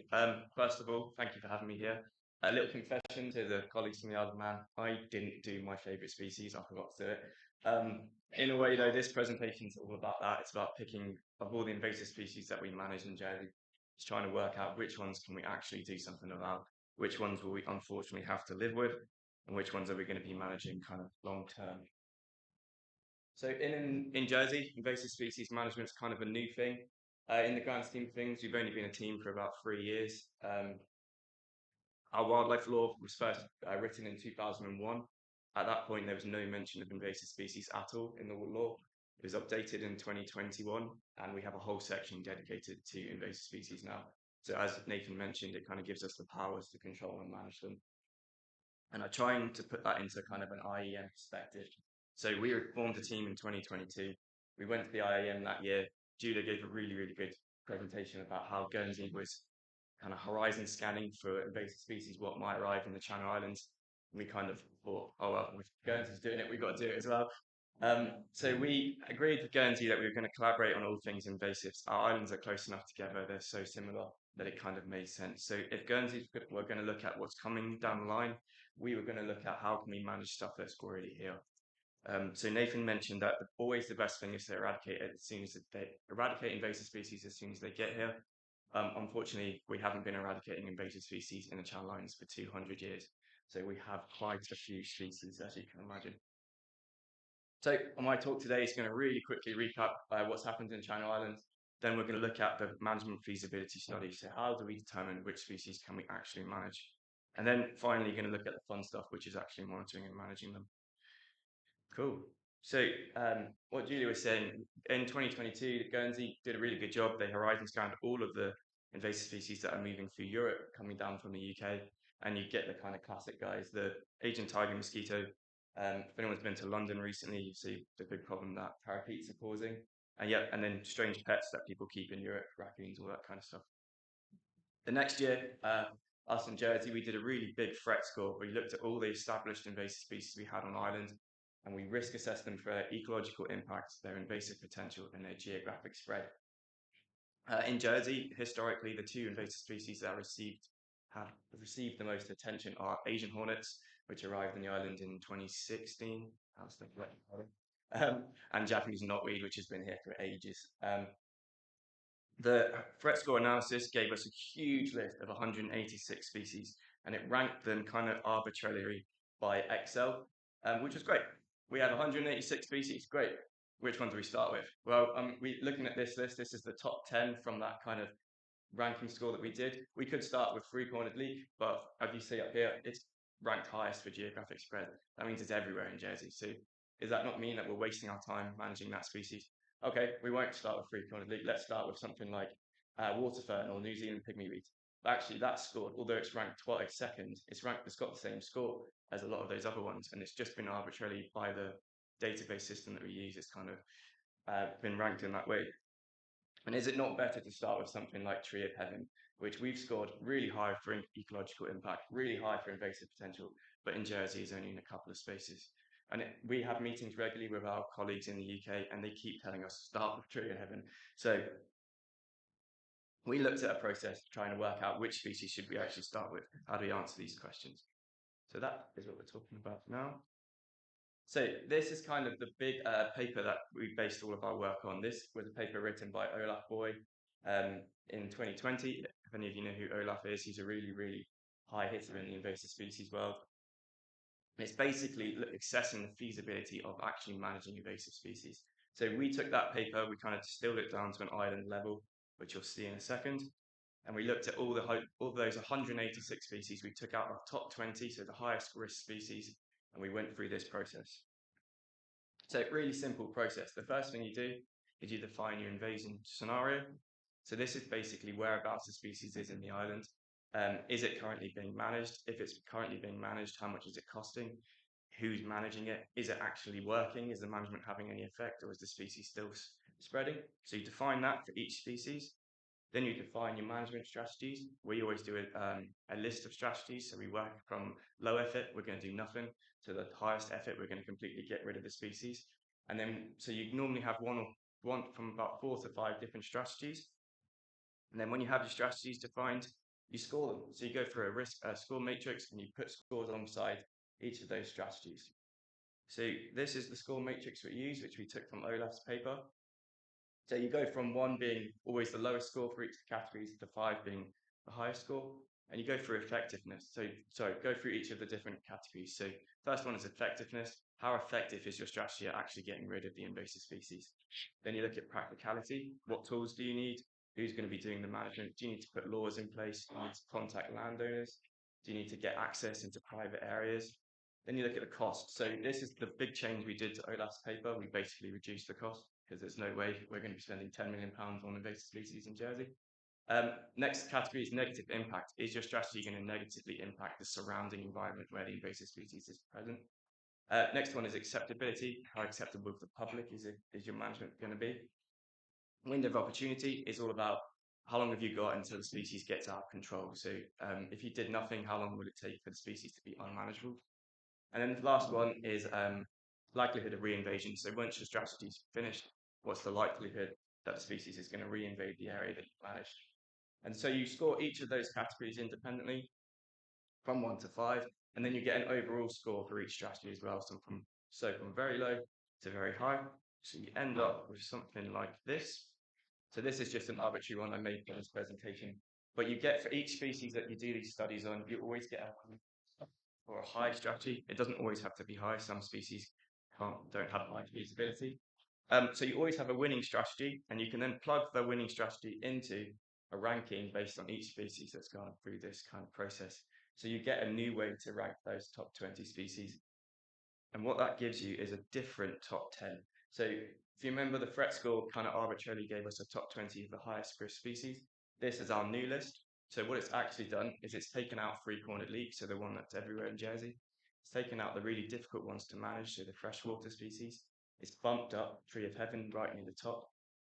And it's put back in our historically managed species. So it's put in back Japanese knotweeds, put back Asian hornets. So it's kind of given us confidence that the historic work we were doing was actually was doing well. It also kind of gives you a way to work down. So you can start with Himalayan balsam, you can start with the easy wings, and you can work your way down and actually get rid of some species from the islands. So in a nutshell, that was the feasibility process. I thought I would do one with you all now, just to give you kind of an experience of doing one. I picked grey lag geese because when we did this one, I was fretting, couldn't sleep the night before, because I thought it was going to be a really difficult one to do. But as you'll see, the scores come out really, really easily for one specific strategy. So grey lag geese in Jersey are all feral. We don't have any native grey lag geese. They've all come from abandoned kind of domestic stock. In Jersey, they're causing quite a lot of harm to our sensitive water areas, so the St. One's Pond on the west of the island. But they're also causing kind of a really big impact to humans. It's quite a large population just downstream of our airport, so the risk of airstrikes is increasing every year that we leave these geese unmanaged. So the first thing we did, in collaboration with, we invited our stakeholders. So me, I was still from the government of Jersey. We met with Louise and Chris from the National Trust, and we met with the guys from the ports of Jersey. So these guys brought a different perspective outside of kind of environmental management. And then we kind of met up for half a morning down in our office, and we went through the process. So first, sorry, this is a slight mistake here. This should say invasion scenario. First thing is we defined where the geese actually were in Jersey. So we looked at the Jersey Biodiversity Centre first. We looked at all the records, and then we kind of had an hour's discussion of whether that related to kind of key populations.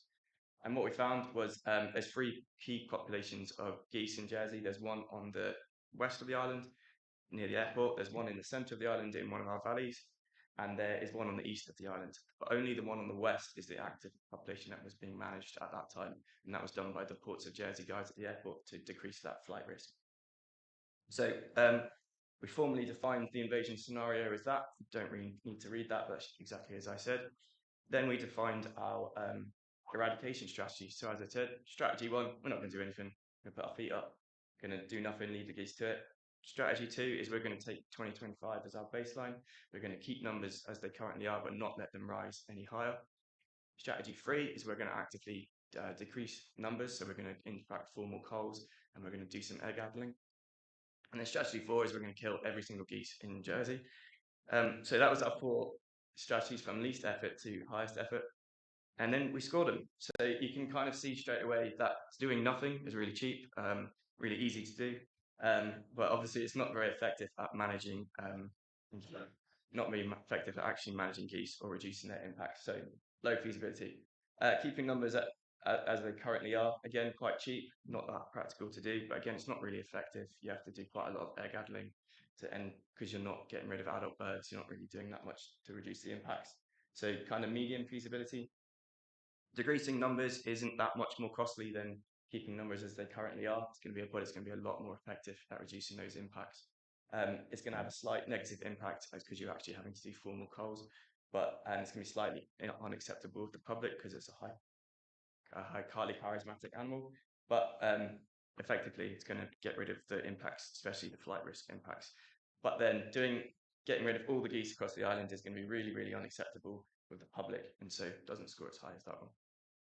So that's our kind of winning strategy, is to decrease the numbers, but don't decrease them until they're totally eradicated. So we get a winning strategy for grey-lag geese, and then if you remember this table, we also have geese coming in just about 8th or 7th in the total list of all the species. So quite a respectable score that we can actually says that we can do something about that species.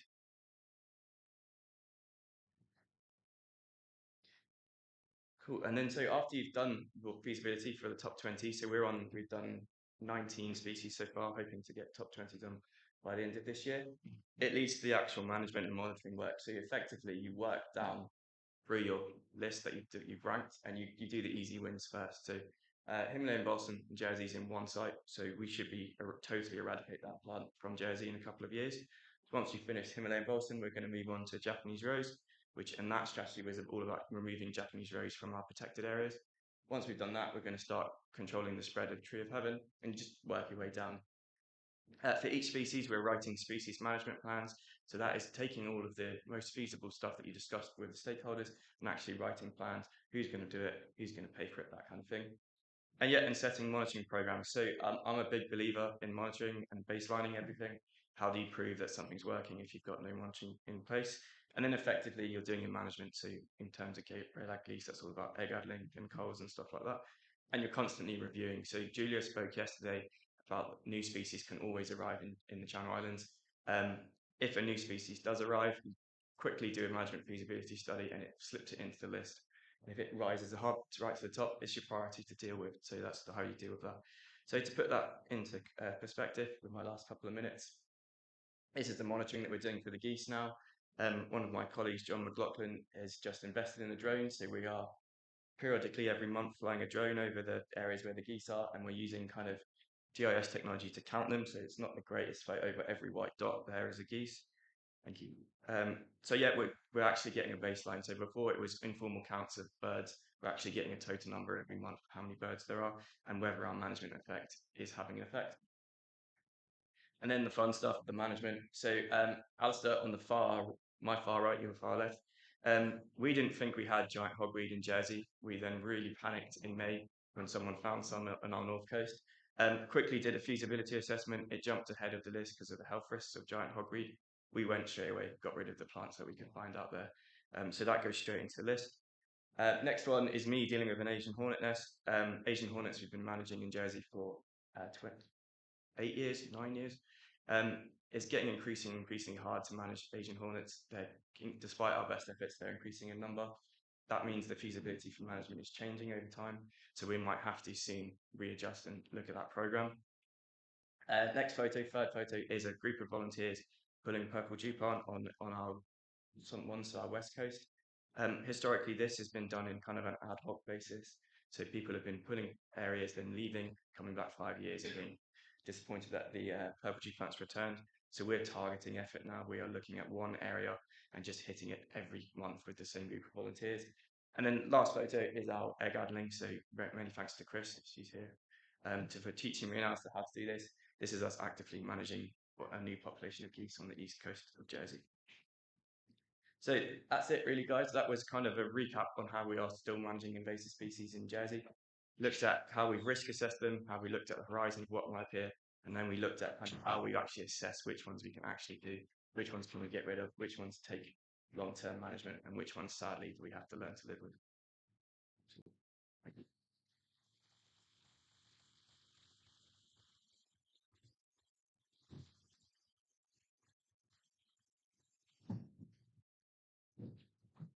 Great, thank you very much, Adam. That was excellent. Do you have any quick questions from the audience? A very comprehensive overview. It's very good. Yes. You've got flatwood? Where did that rise? We've got Australian flatworm and New Zealand flatworm. I think it's in the top 30, so it will be one reassess next year. Thank you. Any other questions? No? Oh, yeah. Oh. Great. Over there. Hello. How did you go about getting the political support, I suppose, in the first place, to get a dedicated team and start initiating all of this? I might have to throw that to Alistair. I only started in this team 2 years ago, so that was after the team had started. It probably came from the update of the wildlife law. So if that's nodding, yeah. So the wildlife law was updated in 2021, which basically put the powers in. So that was agreed by the then Environment Minister at the time, and so then he provided funding for the team to be set up, and we were kind of absorbed into the plant health team, so Nathan's team, and we created this new team of biosecurity. Great. Okay, I'm not sure the buzzing, but thank you very much, Adam. That's a really lovely presentation. Thank you, guys.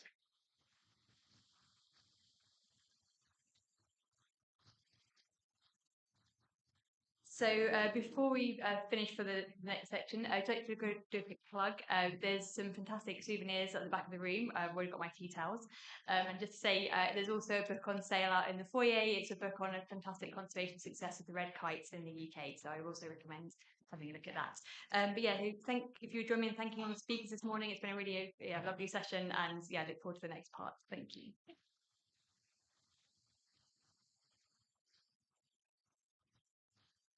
Thank you, Jodie. Very well chaired session. Very interesting session as well. Thank you very much. Right, we have a special treat for you before the break. I'm very pleased to be able to introduce the 10th Manx Bard. The Manx Bard is our poet, sponsored by the Isle of Man Arts Council. And although she actually finished in August, so she was Manx Bard for last year, but obviously as we were working on the development of this film, that's when she was Manx Bard. And she's written a poem for us specifically about IIEM25. And she found out that she was the Manx Bard a year ago, actually, when she was at the Creamfields Festival. And her focus is really trying to make poetry more accessible. So it gives me great delight to be able to introduce the Manx Bard, Jordanne Kennaugh.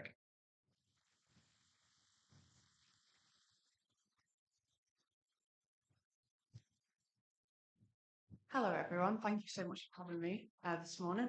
It's very rare that I take time off work to do any speaking engagements, but when it's about Manx wildlife, it's a no-brainer. As someone who's born and raised on the island, I am very passionate about Manx culture, Manx wildlife, anything Manx in general, especially our island. So I'm very privileged to be asked to speak to you all today. As Graham said, he and Lee approached me and asked me to write a commemorative piece for the 25th anniversary of IIEM. And I did know that I would be giving up my tenure as Bard in August, but I thought it was a bit mean to give my next colleague only a week's notice to do this. So I thought I'd just take it on.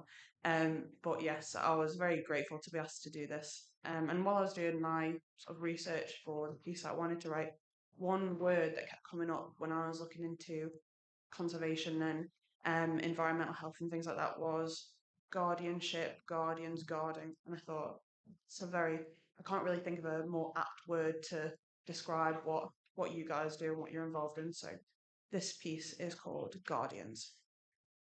Puffins, peregrines, shearwaters, gannets, harriers, like us, they are proud islanders, lovers of our verdurous countryside and wild waters. We are the carriers of a responsibility to protect our precious island ecosystems with veracity. So the Channel Islands came together 25 years ago in solidarity. Jersey, Guernsey, Alderney and Sark at the beginning of the new millennia to safeguard the next 1,000 years for many a generation, for our children and our children's children. That is the goal, a shared aspiration, to thrive together.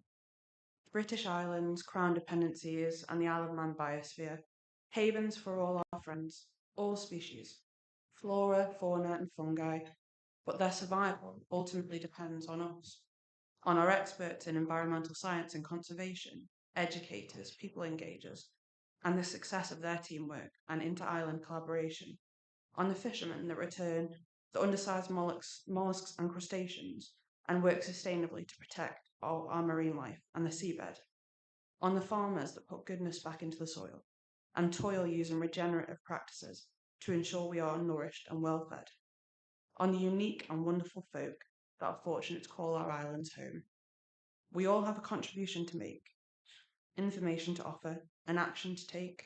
What we teach and inspire here has the potential for global reach. Let us share passion and knowledge, forge and strengthen the bonds of friendship, and make the next quarter of a century as good as it can possibly be. For all wildlife that resides on our islands and in our seas, it is a privilege to be the guardians of our green and blue expanses, those who defend the vulnerable and valuable, who care and nurture, who respect the past, restore for the present, and safeguard the future.